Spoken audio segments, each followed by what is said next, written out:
In the world of global trade, steel doesn't usually steal headlines. But on June 4th, 2025, a single presidential signature changed that. The United States imposed a 50% tariff on imported steel and aluminum, double the 2018 rate, and instantly jolted North America's economy. The goal? Protect American industry. The outcome? Quite the opposite. Detroit's assembly line slowed to a crawl while Canada's steel sector surged forward with green ambitions and new markets. So how did a policy meant to secure American jobs actually empower America's biggest supplier and competitor? Let's break it down. Overnight, the price of steel in the U.S. jumped from $700 to $900 per ton. Canadian producers who ship over 90% of their steel south halted exports. Detroit's auto industry, critically dependent on that flow, was blindsided. Plants paused production. Robots fell silent. Night shifts were canceled.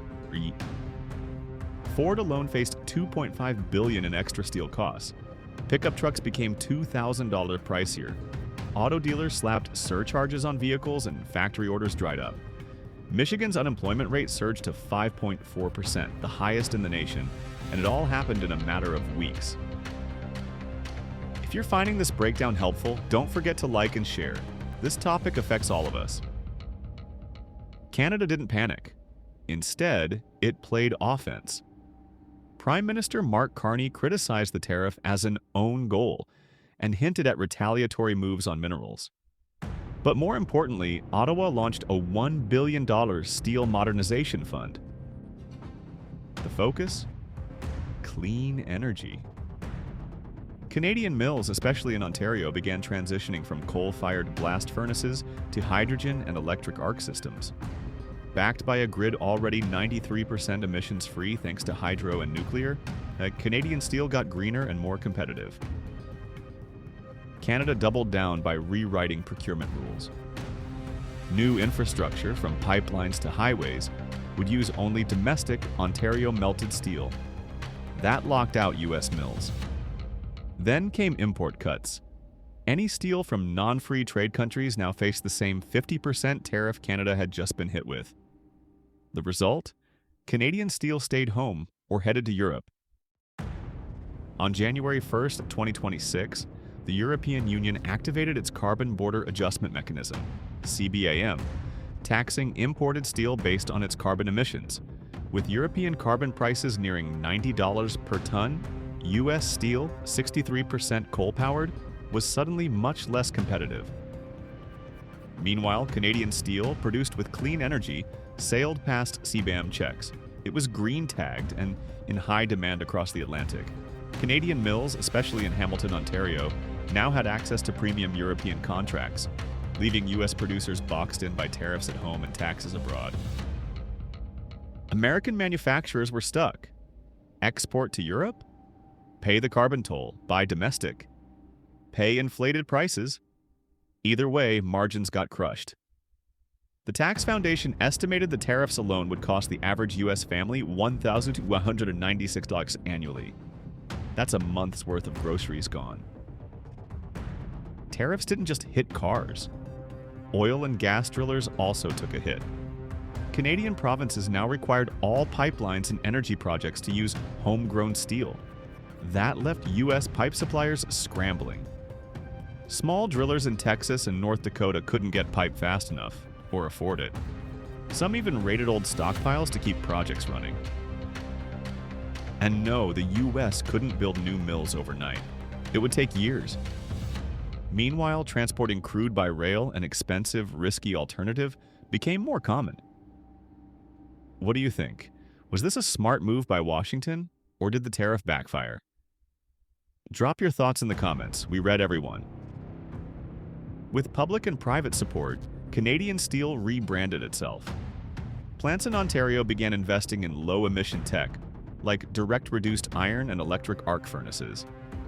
These facilities cut emissions by millions of tons. And as the EU ramped up its carbon border enforcement, Canada became the go-to green steel provider.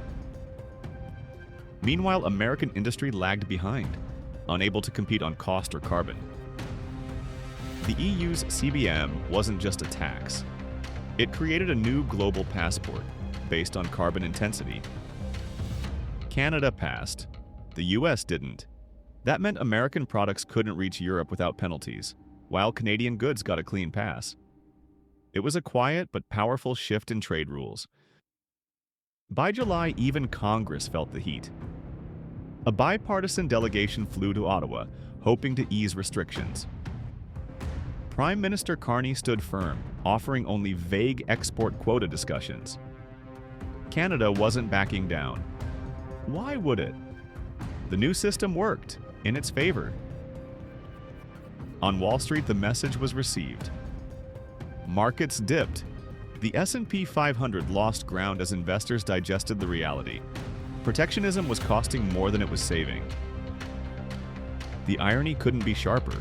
A policy designed to help American workers had hurt them and handed Canada the steering wheel. U.S. manufacturers paid more, sold less, and watched their northern neighbor grow stronger in the global green economy. The U.S. still has choices. It could invest in clean steel technology, partner with allies like Canada, and adapt to global carbon standards. Or it could double down on tariffs and hope for a different outcome next time. But time is short.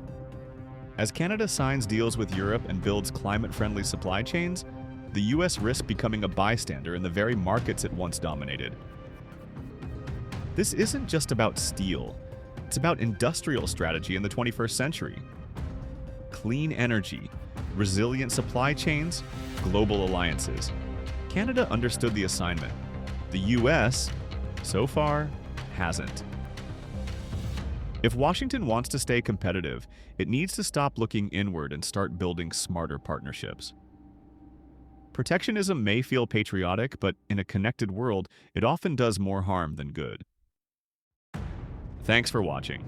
If you found this video valuable, please hit like, subscribe, and ring the notification bell. We've got more coming your way. The 50% steel tariff was supposed to be a shield. Instead, it became a boomerang. American factories stalled, Canada surged ahead, and global trade shifted once again. As Europe's carbon rules reshape markets and Canada retools its economy, the U.S. faces a pivotal moment.